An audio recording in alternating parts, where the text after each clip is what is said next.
Assalamualaikum warahmatullahi wabarakatuh. Yang kami hormati pimpinan sidang Profesor Dr. Asep Saifuddin Jahar, yang kami hormati Sekretaris Sidang Profesor Dr. Didin, promotor Profesor Dr. Hadi Hidayat, Profesor Dr. Armei,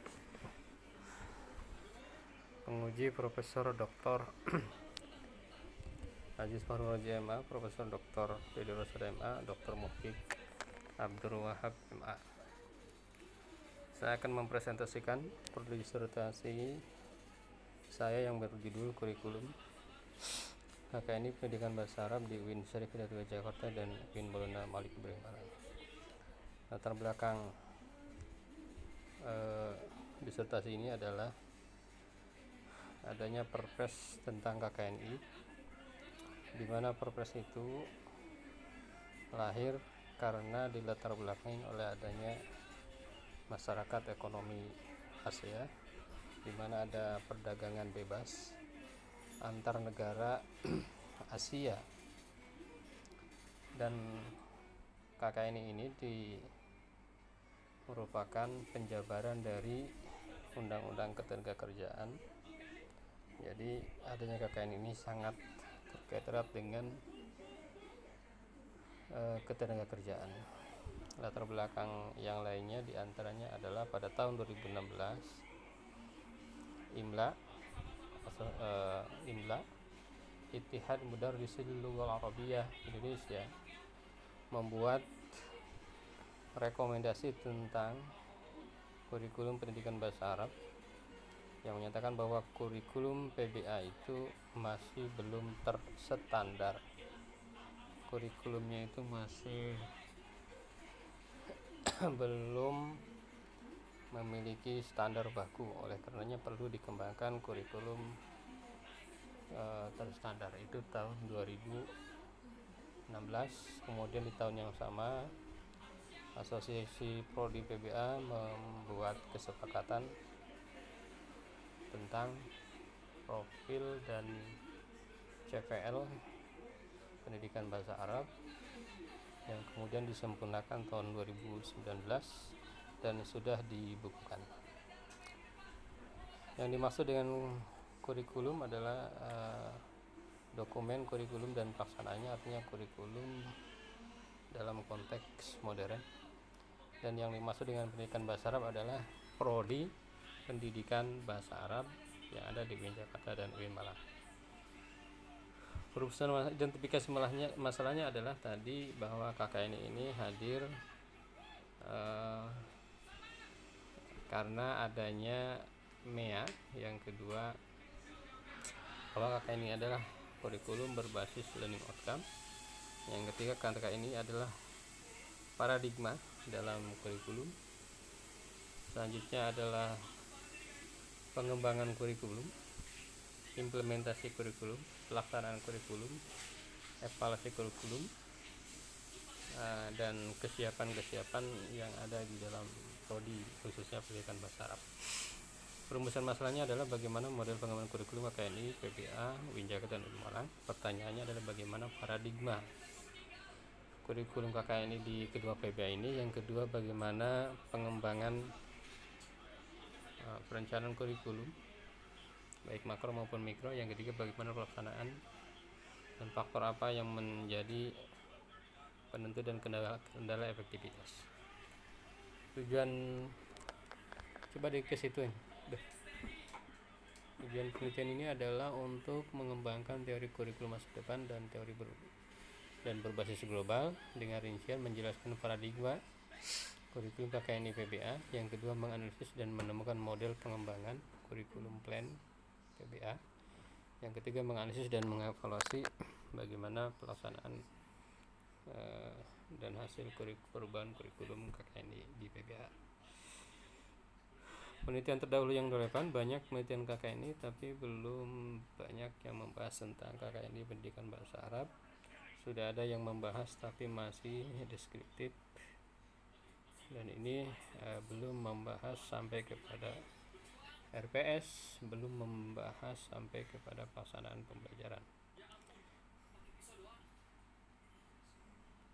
kajian pusakanya, sejarah kurikulum, paradigma kurikulum KKNI, komponen kurikulum KKNI, pengembangan RPS dan proses pembelajaran berbasis kurikulum KKNI, evaluasi kritis KKNI PBA.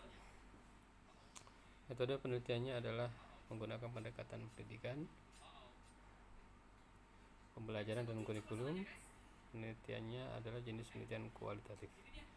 Temuan utamanya adalah bahwa kurikulum KKNI yang dikembangkan oleh PBA sudah sesuai dengan perkembangan, mengikuti perkembangan yang ada, meskipun ada kalanya perkembangan itu terlalu cepat sehingga perubahan ini perlu lebih cepat lagi. Jadi perubahan misalnya SNPT-nya berubah berkali-kali, maka harus pula diikuti oleh perubahan yang lebih cepat. PBA UIN Jakarta dan PBA UIN Malang sudah mengembangkan kurikulum dengan berbasis global ya. Jadi kedua PBA ini sudah mengembangkan kurikulum, bukan lagi KKNI tapi sudah lebih global lagi. Saya menyebutnya kalau UIN Jakarta adalah kurikulum global original, sementara kurikulum UIN Malang itu kurikulum global rasa sastra. Jadi saya mengamati kurikulum itu mirip dengan kurikulum BSA, apalagi di sana ada mata kuliah andalan yang dikenal dengan Masrohiyah, dan itu di UIN Jakarta biasanya ada di jurusan PBA. Temuan pertama adalah bahwa paradigma kurikulum ini adalah sebagai upaya mengikuti tuntutan global. Kurikulumnya itu berbasis masa depan sesuai dengan kebutuhan, dan ada upaya semacam standarisasi kurikulum. Yang kedua, pengembangan kurikulum di UIN Jakarta dan UIN Malang sudah dilaksanakan sesuai dengan peraturan dan dikembangkan terus-menerus.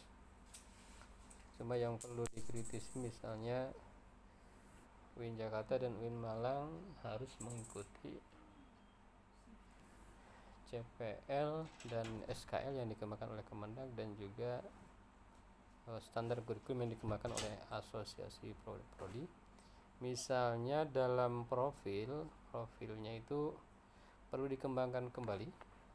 Sebelumnya kedua PBA ini masih profilnya hanya pendidik bahasa Arab, sementara Kemenag misalnya menyebutkan ada pendidik, peneliti, dan pengembang bahan ajar. Asosiasi prodi PBA mengembangkan menjadi peneliti dan pengajar bahasa Arab. Pemetaan bahan kajian, struktur mata kuliah ini juga dikembangkan dengan struktur mata kuliah ini ada yang unik, di mana di UIN Malang ini ada mata kuliah bahasa Arab umum yang sebanyak 12 SKS. Sementara di UIN Jakarta mata kuliah bahasa Arab umum keunikan dilebur ke dalam mata kuliah PBA.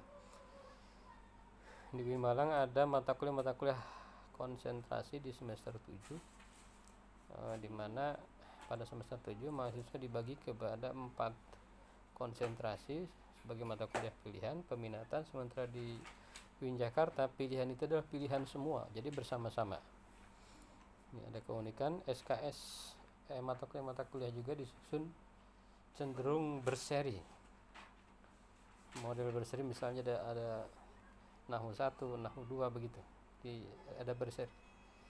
Sementara keduanya sama berseri, dan mata kuliahnya umumnya banyak, mayoritas 2 SKS.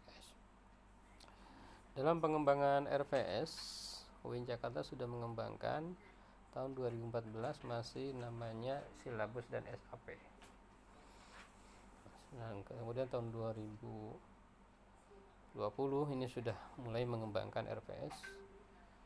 Di UIN Malang juga sama, 2014 masih dalam bentuk silabus SAP. 2016 sudah dikembangkan RPS. Nah, RPS ini ada beberapa catatan, misalnya belum mencantumkan CPL Prodi yang dibebankan kepada per mata kuliah. Di keduanya sampai dengan 2020 belum ya. PPA UIN Jakarta sebetulnya sudah, cuma belum rampung semuanya. Yang kedua,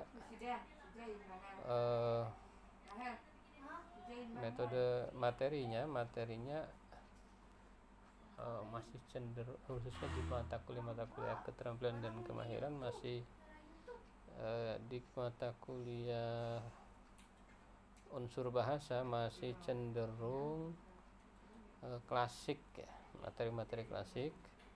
Misalnya di Nahwu belum banyak menggunakan pengembangan Nahwu seperti yang dikembangkan oleh Tamam Hasan. Dalam Shorof juga